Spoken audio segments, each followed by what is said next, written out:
ขอชีวิตแก่ชราอายุยืนขอทุกวันเป็นวันอันสดใสขอทุกก้าวไม่ย่อท้อก้าวต่อไปหายใจไว้ขอภาวนาอายุยืนขอถวายความนอบน้อมแด่พระรัตนตรัยมีพระพุทธเจ้าเป็นต้นขอถวายความเคารพพระมหาเถระพระเถรานุเถระเจ้าคณะพระสังฆาธิการทั่วโลกมีพระเดชพระคุณพระธรรมเสนาบดีเจ้าคณะภาค7วัดพระธาตุดอยสุเทพเป็นต้นและขออำนวยพรแด่ท่านผู้ฟังท่านผู้ชมสาธุชนพุทธบริษัททั้งหลายวันนี้รายการนาวาวังทองของวัดพระธาตุดอยสุเทพออกอากาศทางสถานีวิทยุ2แห่งคือสถานีวิทยุพระพุทธศาสนาแห่งชาติและจริยธรรมวัดพระธาตุดอยสุเทพระบบ FM 96 เมกะเฮิรตซ์มีพ่อครูวันลบนามวงพรหมเป็นผู้อำนวยการอาจารย์พระมหาประสิทธิ์ประสาธิโกเป็นหัวหน้าสถานีและอาตมาภาพพระครูปริยัติยานุศาสตร์เป็นผู้บรรยายเป็นประจำทุกวันศุกร์เสาร์และอาทิตย์เวลา 7:30 นาทีถึง 8 นาฬิกาและเวลา 13 ถึง 14 นาฬิกาเฉพาะวันศุกร์และวันเสาร์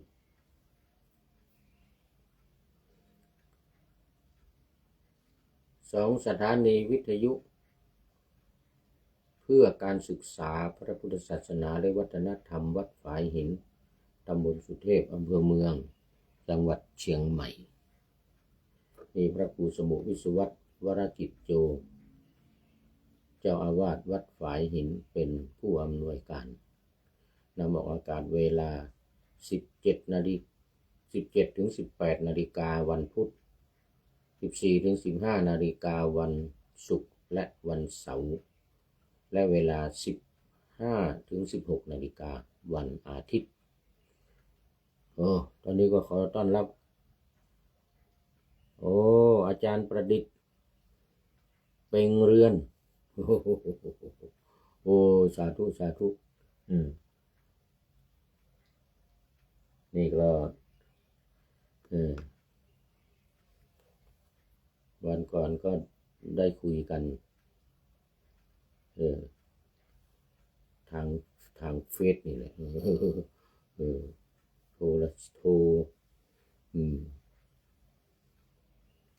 โทรทางเฟซนี่แล้วก็ติดต่อขอหนังสือข้าวห้ำอาจารย์ประดิษฐ์บอกว่าทำเป็นเล่มแล้วนะแต่ว่ามันจะต้องไปเอาที่บ้านยอดดอยปลายฟ้าหัวหน้าสถานี หัวหน้าสถานีวัดพระธาตุดอยสุเทพท่านอาจารย์พระมหาประสิทธิ์ประสาธิโกหัวหน้าสถานี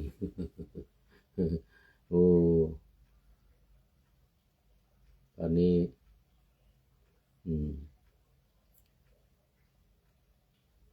บันทึกเสียงล่วงหน้าวันนี้บันทึกเสียงล่วงหน้าเดี๋ยวผ่านไปที่บ้านอาจารย์ประดิษฐ์บ้านหนองแสะจะได้ไปเอาหนังสือข้าวห้ำมีหลายเรื่องเหมือนกัน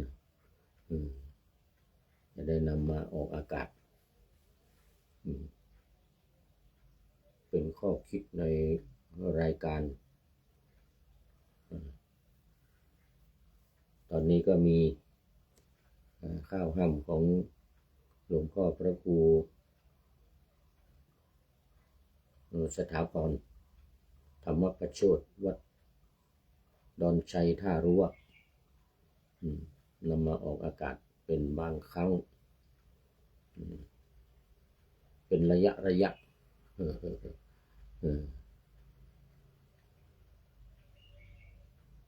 ก็โมทนาขอบคุณ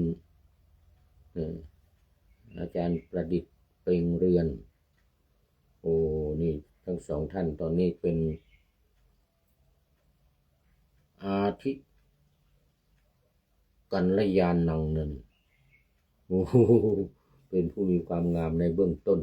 อาทิกัลยาณังทั้งยอดดอยปลายฟ้าทั้งอาจารย์ประดิษฐ์เปล่งเรือนตอนนี้ตั้งขึ้นใหม่แล้วFC ที่เข้ามาในต้นเรียกว่าอาทิกัลยาณีอาทิกัลยาโนเป็นผู้ชายอาทิกัลยาณังมีความงามในเบื้องต้นใครมาในท่ามกลางใกล้จะหมดท่ามกลางก็เป็นมัชเชกัลยาณัง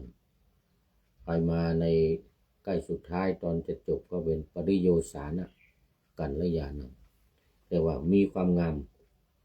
ในเบื้องต้นในท่ามกลางและในที่สุดตอนนี้อาจารย์ประดิษฐ์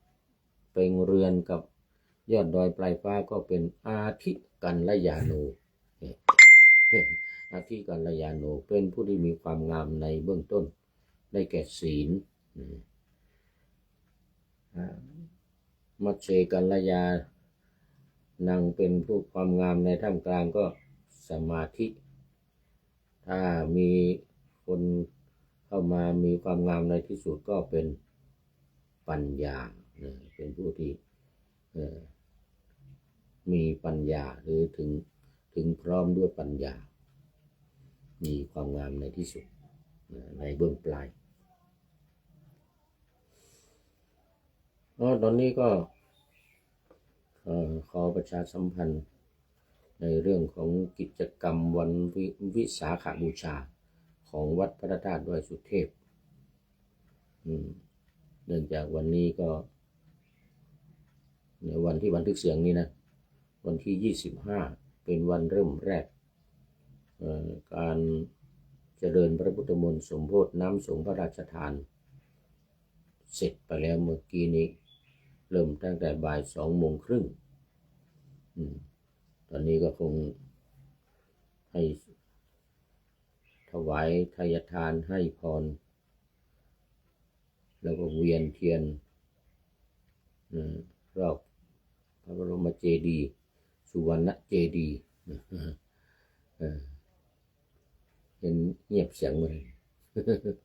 ยเงียบเสียงหมดแล้วเริ่มวันนี้25ถึงวันที่29ท่านผู้ฟังทางวิทยุอย่างงงเด้อเพราะว่าวันนี้เนี่ยหมายถึงว่าวันที่บันทึกเสียงนี่นะ25แต่รายการนี้จะออกอากาศวันที่29ก็ยังอยู่ในช่วง25ถึง29บันทึกเสียงล่วงหน้ามา5วัน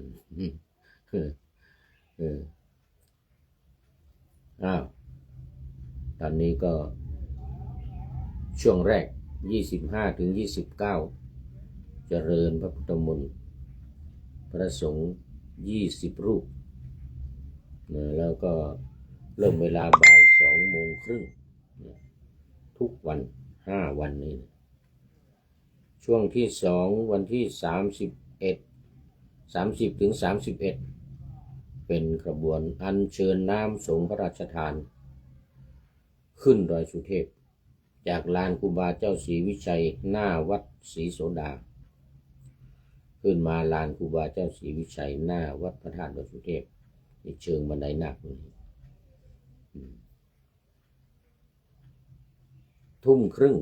เริ่มพิธี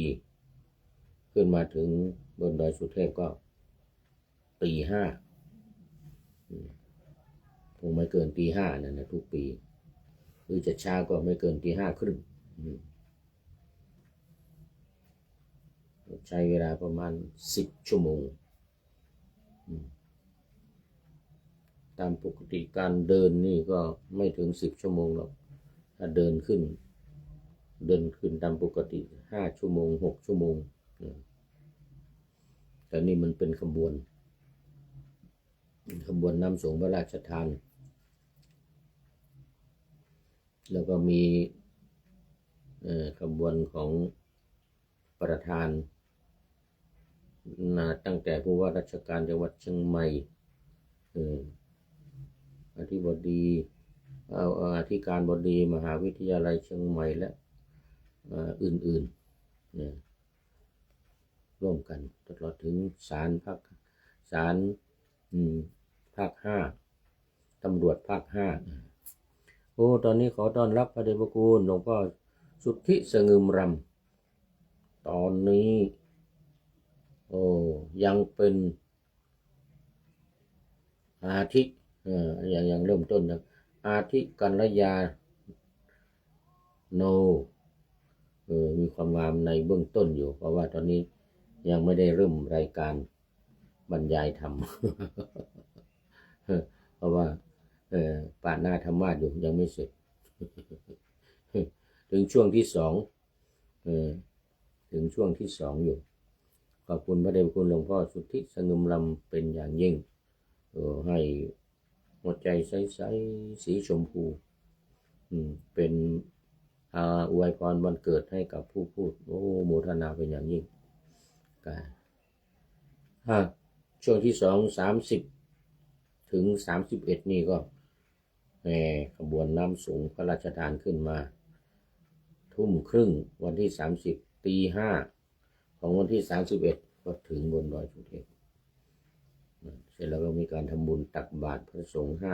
500 รูปขึ้นไปเสร็จแล้วภาคบ่ายจึงจะส่งน้ำพระบรมธาตุ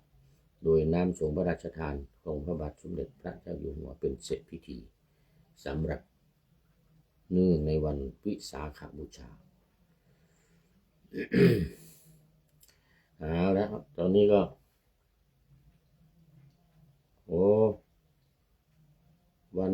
วันที่บันทึกเสียงอยู่นี้ต้องขอไปยังมีประชาสัมพันธ์อีกวันสุดท้ายละวันกตัญญูวัดป่าแดงมหาวิหารซึ่งเป็นวันคล้ายวันเกิดของพระเดชพระคุณหลวงพ่อพระครูโคสิปริยัตยาภรณ์หลวงพ่อเจ้าคณะตำบลสุเทพของเราเนี่ยเขต1วัดพระธาตุดอยสุเทพเรานี่ก็อยู่ในเขต1อยู่ในภายใต้การดูแลของพระเดชพระคุณหลวงพ่อครูโคสิปริยัตยาภรณ์อดีตรองอธิการบดีมจร.วิทยาเขตเชียงใหม่ในวันพรุ่งนี้คือวันที่26วันที่26ก็จะเป็นวันกตัญญูเจริญพระพุทธมนต์ 9 นาฬิกาเป็นต้นไปเสร็จแล้วก็ถวายทักษิณานุปทานด้วย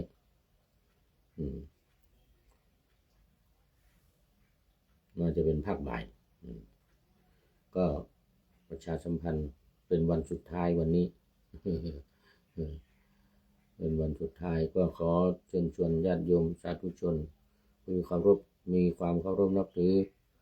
แล้วก็ในตำบลสุเทพในอำเภอเมืองเชียงใหม่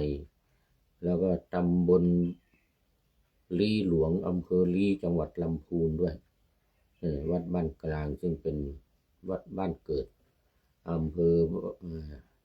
บ้านเกิดของพระเดชพระคุณหลวงพ่อพระครูโคสิปริยัตยาภรณ์มาร่วมกันบำเพ็ญบุญกุศลเจริญพุทธมนต์สืบชะตาหลวงแล้วก็ถวายทักษิณานุปทานแก่บรรพชนของวัดป่าแดงมีพระเจ้า3ฝั่งแกนและพระเจ้าติโลกราชเป็นต้นโดยพร้อมเพรียงกันเอาละช่วงนี้ก็เข้ามาสู่เนื้อหาของธรรมะกันเลยทีนี้วันนี้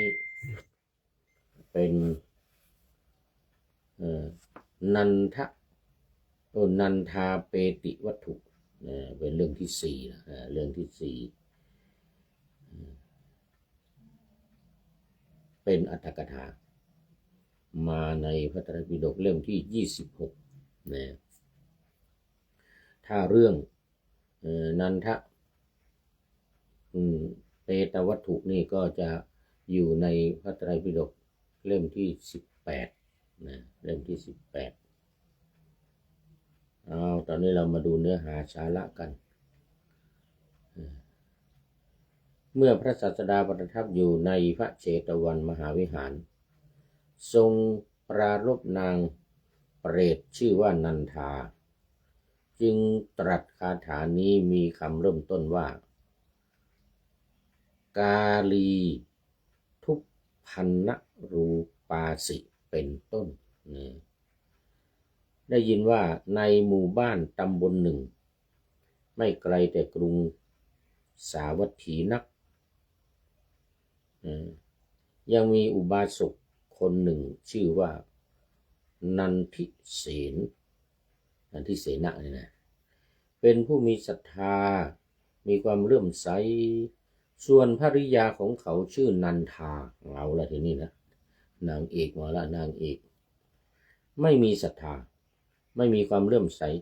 เป็นคนตระหนี่ดุร้ายกล่าววาจาหยาบคายไม่เคารพยำเกรงสามีด่าบริพาทแม่ผัวด้วยวาจาว่าเป็นโจรเหมือนกันนะ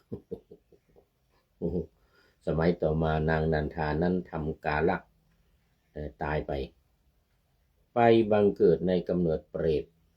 แสดงตนในที่ไม่ไกลหมู่บ้านนั้นนั่นเองนันทิเสนอุบาสกเห็นนางนั้นจึงได้กล่าวคาถาว่าท่านมีผิวพรรณดำมีรูปร่างน่าเกลียดตัวขรุขระดูน่ากลัวมีตาเหลืองมีเขี้ยวงอกออกเหมือนหมูเราไม่เข้าใจว่าท่านจะเป็นมนุษย์หรืออย่างไรบรรดาบทเหล่านั้นบทว่ากาลีแปลว่ามีสีดำกาลีแปลว่าสีดำจริงอยู่วรรณะของนางเปรตนั้นเป็นเสมือนถ่านที่ถูกเผาแล้วดำขนาดนั้นเลยเด้อบทว่าพรุษาได้แก่มีตัวครุขระพรุษาแต่ปกติพรุษาเนี่ยเราแปลว่าพูดคำหยาบนะเราใช้ในการพูดพรุษวาทการกล่าวคำหยาบตัวในที่นี้พรุษาในที่นี้หมายถึงตัวของเปรตเป็นครุขระไม่เรียบไม่สวยงามบทว่าพีลุทัศนาแปลว่าดูน่าสะพรึงกลัวคือมีอาการน่ากลัวบาลีว่าหารุทัศนาดังนี้ก็มีอธิบายว่าเห็นน่ากลัวยิ่งนักคือไม่น่าดูเพราะมีผิวพรรณน่าเกลียดเป็นต้นบทว่าปิงคลาแปลว่าผู้มีในตาเหลืองแล้วนะปิงคลาแปลว่าเหลืองนะบทว่ากลาราผู้มีเขี้ยวเหมือนหมูกลาราเนี่ยนะลอลิงลอจุลากราผู้มีเขี้ยวเหมือนหมูณตังมัญญามิมานุสิความว่าเราไม่สำคัญท่านว่าเป็นมนุษย์นะแต่เราสำคัญท่านว่าเป็นนางเปรตนางเปรตได้ฟังดังนั้นเมื่อจะประกาศตนจึงกล่าวคาถาว่าท่านนันทิเสนเมื่อก่อนดิฉันชื่อนันทาเป็นภรรยาของท่านได้ทำกรรมชั่วไว้จึงจากมนุษย์โลกนี้ไปสู่เปตโลกบรรดาบทเหล่านั้นบทว่าอาหังนันทานันทิเสนะความว่าพี่นันทิเสนดิฉันชื่อว่านันทาบทว่าภริยาเตปุเรอหุงแปลว่า ในชาติก่อนดิฉันได้เป็นภรรยาของพี่ว่านะเบื้องหน้าแต่นี้ไปอุบาสกนั้นจึงถามว่าท่านทำกรรมชั่วอะไรไว้ด้วยกายวาจาใจเพราะวิบากของกรรมอะไรท่านจึงมาจากมนุษย์โลกนี้ไปสู่เปตโลกลำดับนั้นนางเปรตจึงได้ตอบนันทิเสนอุบาสกว่าดิฉันเป็นหญิงดุร้ายมีวาจาหยาบคายไม่เคารพพี่กล่าวคำหยาบกับพี่จึงจากมนุษย์โลกนี้ไปสู่เปตโลกนันทิเสนอุบาสกจึงถามอีกว่าเอาเถอะเราจะให้ผ้านุ่งแก่เจ้าจงนุ่งผ้านี้ครั้นนุ่งผ้านี้แล้วจงมาฉันจะนำเจ้าไปสู่เรือนเจ้าไปเรือนแล้วจักได้ผ้าข้าวและน้ำทั้งจักได้ชมบุตรและลูกสะใภ้ของเธออีกด้วยว่าโอ้โหจะพาไปบ้านจะพาเปรตไปบ้านเพราะว่าที่บ้านมีข้าวมีน้ำมีผ้าอะไรมากมายเยอะแยะแต่ว่าเอาผ้านุ่งพลางๆไปก่อนเหมือนกันนะลำดับนั้นนางเปรตจึงกล่าวคาถา2 คาถาแก่นันทิเสนอุบาสกนั้นว่าผ้านั้นถึงพี่จะให้ที่มือของฉันด้วยมือของพี่เองก็ไม่สำเร็จประโยชน์แก่ฉันได้ขอพี่จงเลี้ยงดูภิกษุทั้งหลาย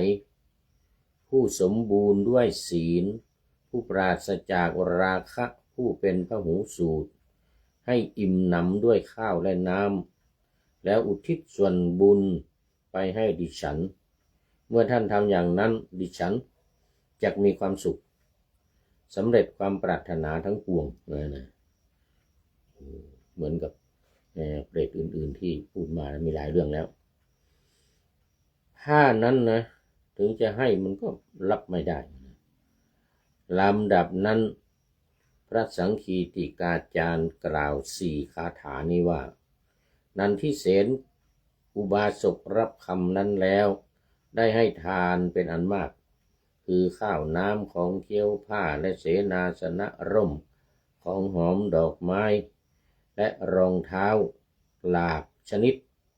เลี้ยงดูภิกษุทั้งหลายผู้สมบูรณ์ด้วยศีลปราศจากราคะเป็นพหูสูตรให้อิ่มหนำด้วยข้าวและน้ำแล้วอุทิศส่วนบุญไปให้นางในทันตาเห็นวิบากคือข้าวเครื่องนุ่งห่มและน้ำดื่มก็เกิดขึ้นอันนี้เป็นผลแห่งทักษิณาลำดับนั้นนางเปรตมีร่างกายบริสุทธิ์สะอาดนุ่งห่มผ้าอย่างดีมีค่ายิ่งกว่าผ้าแคว้นกาสีประดับด้วยวัฏฐาพรอันวิจิตรเข้าไปหาสามีต่อแต่นั้นเป็นคาถาโต้ตอบระหว่างอุบาสกกับนางเปรตว่าดูก่อนเทพธิดาท่านมีวันหน้างามยิ่งนักส่องสว่างสวัยไปทั่วทุกทิศสถิตอยู่ดุจดาวประกายพฤกษ์ท่านมีวันณะงามเช่นนี้เพราะกรรมอะไรดูก่อนเทพธิดาผู้มีอานุภาพมากเราขอถามท่านเมื่อเป็นมนุษย์ท่านได้ทำบุญอะไรไว้ท่านมีอานุภาพรุ่งเรืองและมีรัศมีสว่างไสวไปทุกทิศอย่างนี้ว่านะเอาชื่อของผู้พูดไปว่าอยู่เรื่อยสว่างไสวพี่นันทิเสนเมื่อก่อนดิฉันชื่อนันทาเป็นภริยาของท่านได้ทำกรรมชั่วช้าจึงจากมนุษย์โลกนี้ไปสู่เปตโลกดิฉันได้อนุโมทนาทานที่ท่านให้แล้วจึงไม่มีภัยแต่ที่ไหนดูก่อนคฤหบดีขอท่านพร้อมด้วยญาติทั้งหลายจงมีอายุยืนนานเถิดดูก่อนคฤหบดีท่านประพฤติธรรมพร้อมด้วยการให้ทานในโลกนี้แล้วจะเข้าถึงถิ่นฐาน อันไม่เศร้าโศกปราศจากทุลีปลอดภัยอันเป็นที่อยู่ของเท้าวัสวัตตีกำจัดมนทินคือความตรณีพร้อมทั้งรากใครไม่ติเตียนได้จะเข้าถึงโลกสวรรค์นะบรรดาบทเหล่านั้น บทว่าทานังวิปุลมากิลิความว่าท่านพึงยังทานให้เป็นไปในเขตแห่งพระทักขินายบุคคลพระคัญญาคือพระอริยะบุคคลนะเหมือนหว่านพืชคือไทยธรรมนะคำที่เหลือเหมือนกันที่กล่าวแล้วภายในที่ถัดมานั่นแหละนางเทพธิดานั้นครั้นประกาศทิพยสมบัติของตนและเหตุแห่งทิพยสมบัตินั้นแก่นันทิเสนอุบาสกอย่างนี้แล้วจึงได้ไปยังสถานที่อยู่ของตนตามเดิมอุบาสกแจ้งเรื่องนั้นแก่ภิกษุทั้งหลายภิกษุทั้งหลายจึงกราบทูลพระผู้มีพระภาคเจ้าพระผู้มีพระภาคเจ้าทรงกระทำเรื่องนั้นให้เป็นอุบัติเหตุทรงแสดงธรรมแก่บริษัททั้งหลายพระธรรมเทศนานั้นก็มีประโยชน์แก่มวลมหาชนดังนี้แหละจบหมดเวลาพอดีพอจบก็หมดเวลาพอดีนะ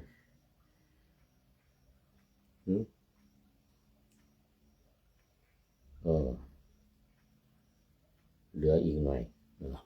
ไม่เป็นไรนะเรื่องนี้ก็จบพอดีเพราะว่าเรื่องของการทำบุญเนี่ยรายการนาวาวังทองของเรานี่ก็เน้นในเรื่องของการทำบุญนะแล้วก็ปฏิบัติธรรมในหลักการ4วิธีการ6อย่างที่ได้พูดให้ฟังเป็นประจำแต่วันนี้รายการไล่สั้น25 นาทีนี่ก็จะได้ไม่ได้ทบทวนอะไรมากจะบอกเรื่องว่าเนี่ยเรื่องการให้ทานเรื่องการรักษาศีลแล้วก็เรื่องการอุทิศส่วนกุศลเป็นทักษิณานุปทานเนี่ยเราก็เน้นในเรื่องนี้เป็นกรณีพิเศษแล้วหมดเวลาพอดีเห็นไหมโอ้พระเดชพระคุณหลวงพ่อสุทธิสงึมรำมาในถ้ำกลางแล้วตอนนี้อยู่ถึงปริโยสารเราเรียกว่าปริโยสานกัลยาโน เป็นผู้ที่มีความงามในที่สุดด้วยในท่ามกลางด้วยในที่สุดด้วยได้แก่สมาธิและปัญญาขอบคุณและโมทนากับพระเดชพระคุณหลวงพ่อเป็นอย่างยิ่งเอามาดูข้อคิดท้ายรายการนิดหน่อยวันนี้จากท่านนายพลนเรศจิตรักท่านนายพลนเรศจิตรักได้ให้ข้อคิดไว้ว่าขอชีวิตนี่เรื่องขอนะเรื่องขอชีวิตแก่ชราอายุมั่นขอทุกวันเป็นวันอันสดใสขอทุกก้าวไม่ย่อท้อก้าวต่อไปหายใจไว้ขอภาวนาอายุยืนโมทนาเป็นอย่างยิ่งขอเรื่องความชีวิตก็ไม่ให้แก่ชราไม่ใช่ไม่ให้แก่นะเมื่อตอนแก่ชราเนี่ยขอให้มีอายุมั่นขวัญยืนวันก็ขอให้เป็นวันสดใสทุกก้าวก็ไม่ย่อท้อก้าวต่อไปไม่ถอยหลังมีแต่ไปข้างหน้าที่สำคัญคือหายใจไว้ หายใจไว้พร้อมกับการภาวนานะสมถกรรมฐานวิปัสสนากรรมฐานภาวนาเหมือนกับที่รายการนาวาวังทองของเราเน้นอยู่ในขณะนี้นะ